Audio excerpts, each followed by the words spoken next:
सभी पत्रकार बंधुओं को नमस्कार। उत्तर प्रदेश में आम आदमी पार्टी अपने संगठन विस्तार के काम में बहुत तेजी के साथ जुट गई है और अब तक लखनऊ के अंदर सम्मेलन, प्रयागराज में सम्मेलन, मेरठ में, फिरोजाबाद में पार्टी के कार्यकर्ता सम्मेलन और संकल्प शिविर का आयोजन हुआ है। आज अयोध्या प्रांत का कार्यकर्ता सम्मेलन बाराबंकी में है और कल अयोध्या प्रांत का संकल्प शिविर है बाराबंकी में। इसके बाद जुलाई माह से पूरे उत्तर प्रदेश में आम आदमी पार्टी के संगठन विस्तार के लिए अलग अलग लोगों को जिम्मेदारी देके जिले में गरीबों को उजाड़ा गया, उनके घरों पे बुलडोजर चलाया गया। उस मामले को लेकर मैं उच्च न्यायालय में जा रहा हूं और अलग अलग संस्थाओं में भी शिकायत की है उसकी। तो ये निश्चित है कि अब जहां ऐसे बुलडोजर ये लोग चलाएंगे, सुप्रीम कोर्ट की रोक के बावजूद सुप्रीम कोर्ट के आदेशों का उल्लंघन करेंगे, उस पर लीगल एक्शन के लिए भी हम लोग पूरी कार्रवाई करेंगे और उन लोगों के साथ देंगे, उन लोगों के साथ। सर, आपने ब्यूरोक्रेसी की बात करी है, तो समाजवादी पार्टी के राष्ट्रीय अध्यक्ष अखिलेश यादव ने एक्स पर एक पोस्ट किया। उन्होंने कहा कि लंबे समय से ब्यूरोक्रेसी में अब जो मीटिंग्स पहले जो हुआ करती थी, फिर वो चाहे आईपीएस लॉबी हो या आईएएस लॉबी हो, वो मीटिंग अब कहीं ना कहीं खत्म हो चुकी है और अधिकारियों जो तमाम जो अफसर हैं वो अपनी जो कार्यशैली है वो अपने मन से कर रहे हैं और सरकार उनसे अपनी मंशा स्वरूप काम करा रही है। तो इसीलिए तो कोई नियंत्रण नहीं है ना सरकार का। भाई, उत्तर प्रदेश की सरकार का कोई नियंत्रण अधिकारियों पे है नहीं, ये साफ तौर पे दिखता है। जो जैसे चाह रहा है वैसे कर रहा है। जिले में अपराध आए दिन हो रहे हैं, उस पर कोई रोक लग नहीं पा रही है। तो जब मैंने पिछली बार भी कहा था, फिर दोहरा रहा हूँ, जब अपराध का और पुलिस का राजनीतिकरण हो जाएगा, सेलेक्टिव तरीके से काम होगा कि ये हमसे जुड़ा हुआ है, इस पर कार्रवाई मत करना, ये हमारे खिलाफ है, इस पर 4 गुना ज़्यादा कार्रवाई करना, तो फिर न्याय नहीं हो पाता है और प्रशासन नहीं चल पाता। तो करके गिरबान में हाथ डालकर को गाड़ी बंद करते हैं। एक तरफ से करेंगे महिलाओं की सुरक्षा की और रोजगार की, जो रोजगार जो चला रहे हैं उनको खत्म करने की कोशिश की जा रही है। कैसे दिखते हैं सर इसमें?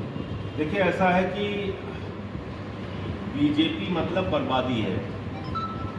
गरीब के घर पे बुलडोजर चलाना, उसकी दुकान पे बुलडोजर चलाना, पुलिस प्रशासन को भी इसी तरह का संकेत रहता है, तो लोगों को मारना, पीटना, उनके रोजगार उजाड़ना, तो ये काम ये लोग करते हैं।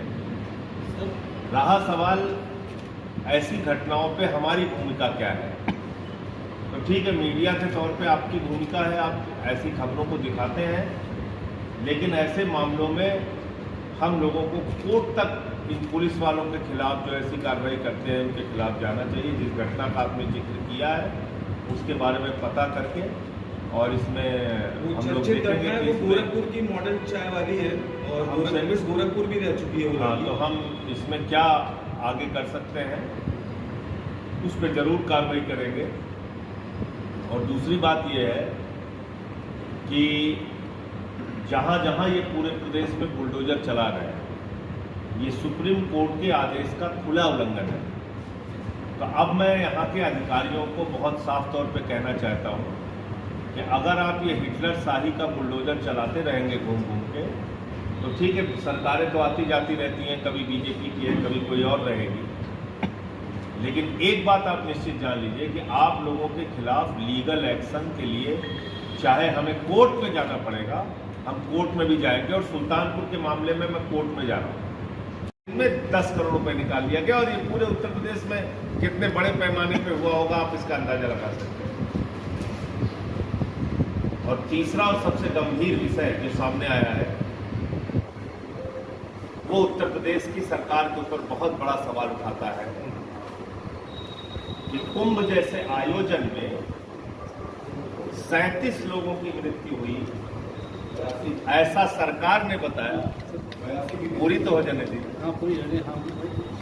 37 लोगों की मृत्यु हुई, ऐसा सरकार ने बताया, और 82 लोगों की आधिकारिक पुष्टि हो चुकी है, आधिकारिक पुष्टि हो चुकी है एक चैनल की रिपोर्टिंग के माध्यम से, जिसमें कि लोग सामने आके बोल रहे हैं कि हमारे परिवार के लोगों की मृत्यु हुई और हमसे कहा गया कि आप पैसा तो ले लो, लेकिन ये मत बताना कि ये मृत्यु भगदड़ के कारण हुई है। हादसे होते हैं, घटनाएं होती हैं, उसकी जिम्मेदारी लेनी चाहिए। जो लोग जिम्मेदार थे उन पर कार्रवाई करनी चाहिए। जिन लोगों की जान गई उनके घाव पे मरहम रखना चाहिए, उनके परिवार को मुआवजा देना चाहिए। लेकिन बजाय इसके मौत के आंकड़े छिपाए जा रहे हैं। और इसमें एक नाम ऐसा है जो सुन के आप लोग चौंक जाएंगे। भारतीय जनता पार्टी के एक समय चाणक्य कहे जाने वाले गोविंदा आचार्य जी के सगे भाई का नाम भी अज्ञात लोगों की सूची में रखा गया।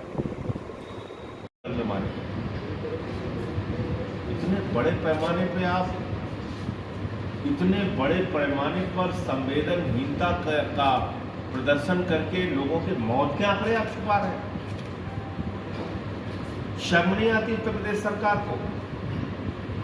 शर्म नहीं आती भारतीय जनता पार्टी को?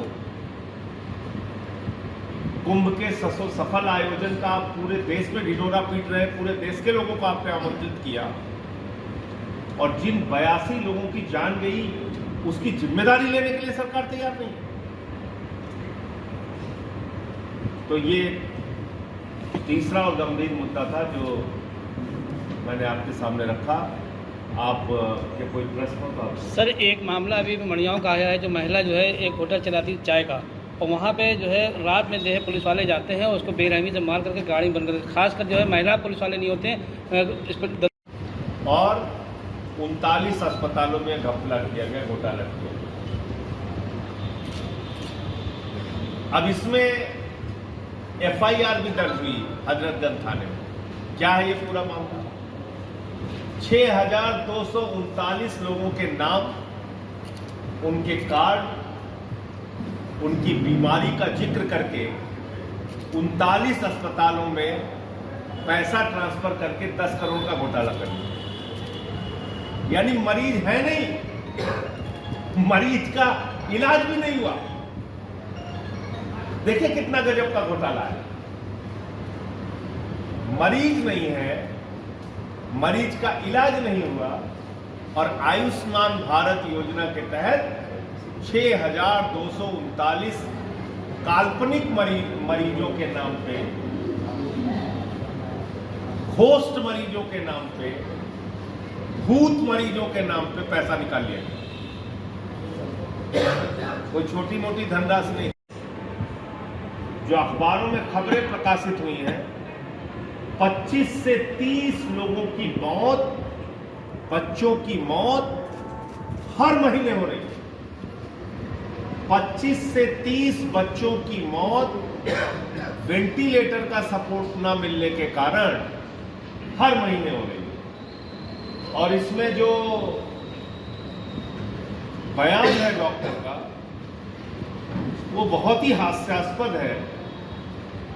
और वो कह रही है कि 3 साल पहले नवजात बच्चों को सपोर्ट देने के लिए, उनके जीवन को सपोर्ट देने के लिए, उनके जीवन को बचाने के लिए CPAP की मशीन लगाई गई।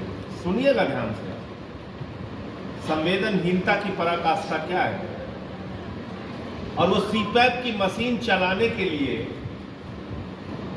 ट्रेंड लोगों की जरूरत थी, प्रशिक्षित लोगों की जरूरत थी। वो प्रशिक्षण का कार्य 3 साल तक नहीं हो पाया। प्रशिक्षण का कार्य उन CPAP मशीनों को चलाने के लिए जिनके सपोर्ट से बच्चों की जिंदगी बचाई जाती है, उस ट्रेनिंग का काम पूरा नहीं हो पाया और जिसके कारण से वो मशीनें कबाड़ में चली गई और बच्चे हर महीने 25-30 संख्या में मरते रहे।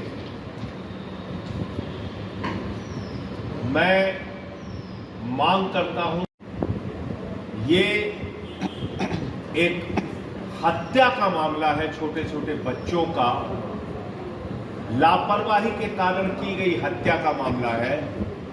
इसमें लापरवाही के कारण हत्या का मुकदमा दर्ज करके उन सारे लोगों के खिलाफ कार्रवाई की जाए जो इन बच्चों की मौत के लिए जिम्मेदार हैं।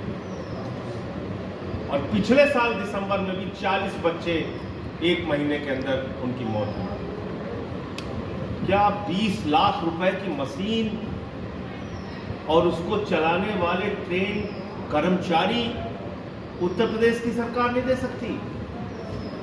मैं यूपी के मुख्यमंत्री से पूछना चाहता हूं, आप एक 20 लाख रुपए की मशीन बच्चों के लिए उपलब्ध नहीं करा सकते? उनके लिए, उनके ट्रेनिंग के लिए, उनके कर्मचारी, उसको चलाने के लिए ट्रेन कर्मचारी नहीं रख सकते? ये कितना दुखद और दुर्भाग्यपूर्ण है।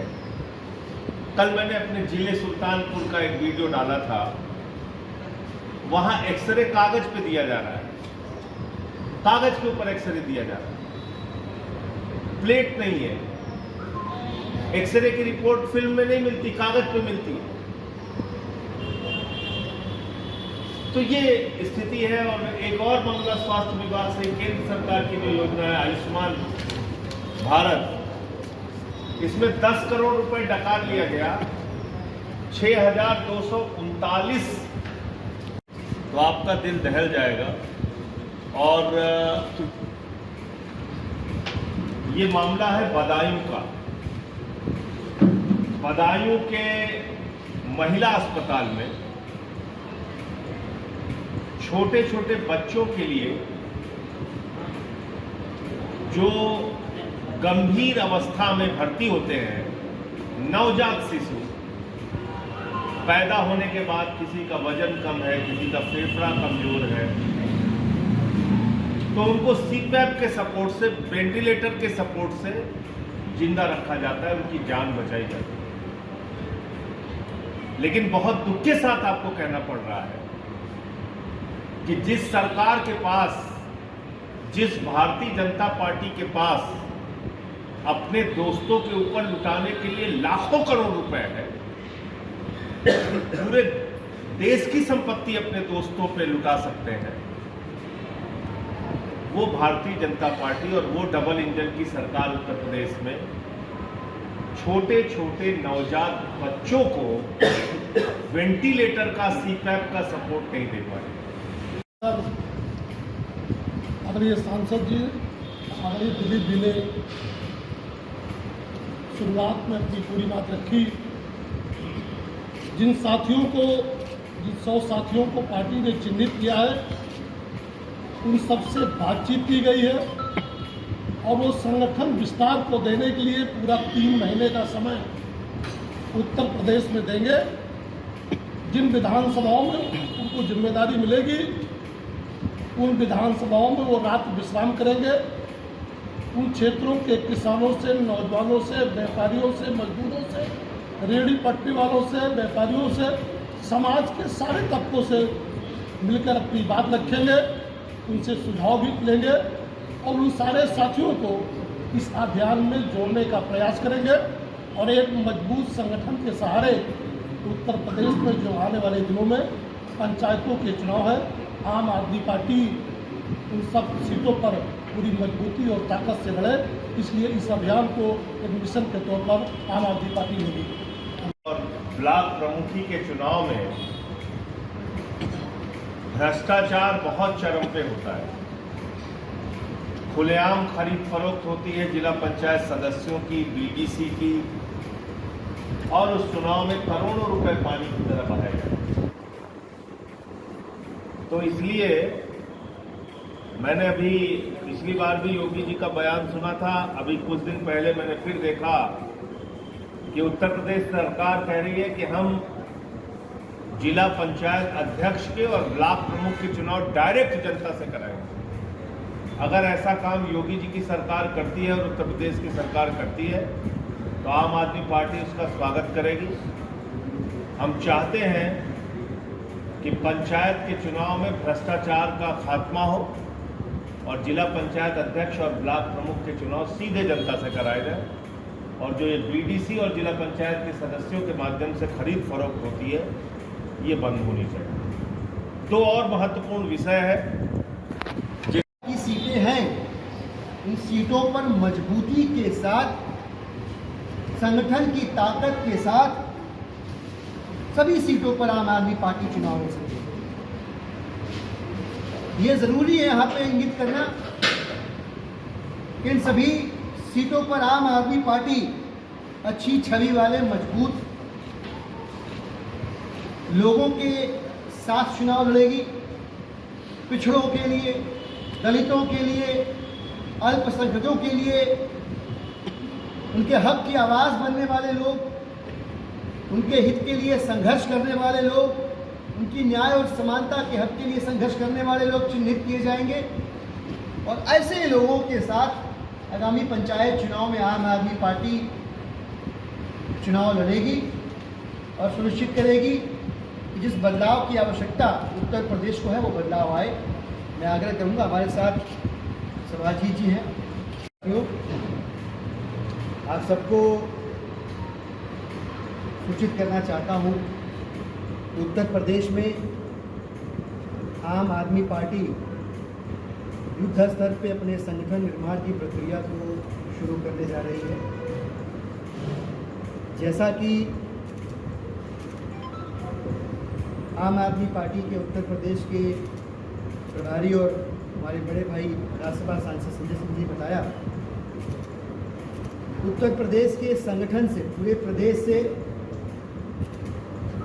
आम आदमी पार्टी ने 100 वरिष्ठ और जिम्मेदार संगठन के साथियों का चुनाव किया है, जो संगठन निर्माण और विस्तार की इस प्रक्रिया को विधानसभा, ब्लॉक और ग्राम पंचायत तक लेकर जाएंगे। इसमें से हर एक साथी को संगठन प्रभारी कहा जाएगा और हर एक प्रभारी के पास 4 विधानसभाओं का दायित्व होगा। उन 4 विधानसभाओं और उसके नीचे संगठन बनाने की जिम्मेदारी इन साथियों की होगी। में जाएंगे, ब्लॉक स्तर पे जाएंगे और ग्राम पंचायत स्तर पर जाएंगे। सफलतापूर्वक ब्लॉक स्तर तक साथियों के पहुंचने के बाद, संगठन बनने के बाद 403 विधानसभाओं में विधानसभा स्तरीय कार्यकर्ता सम्मेलन का आयोजन किया जाएगा, विशाल सम्मेलन का आयोजन किया जाएगा और हर घर संपर्क अभियान, जो पार्टी का मिशन मोड है संगठन निर्माण का, इसमें संगठन का निर्माण कैसे करना है, इसको लेकर जून महीने के आखिरी हफ्ते में एक दिन भर की प्रशिक्षण कार्यशाला का आयोजन होगा, जिनमें इन 100 साथियों के साथ जुलाई के पहले हफ्ते से शुरू होने वाली अभियान चलाया जा रहा है, जिससे कि हमारी विचारधारा, हमारी बातें प्रदेश और देश की सरकार की जो नाकामियां हैं वो जनता तक पहुंचाई जा सके। इसके बारे में विस्तार से हमारे सह प्रभारी और दिल्ली के विधानसभा के पूर्व मुख्य सचेतक भाई दिलीप पांडे जी अपनी बात रखेंगे और बताएंगे।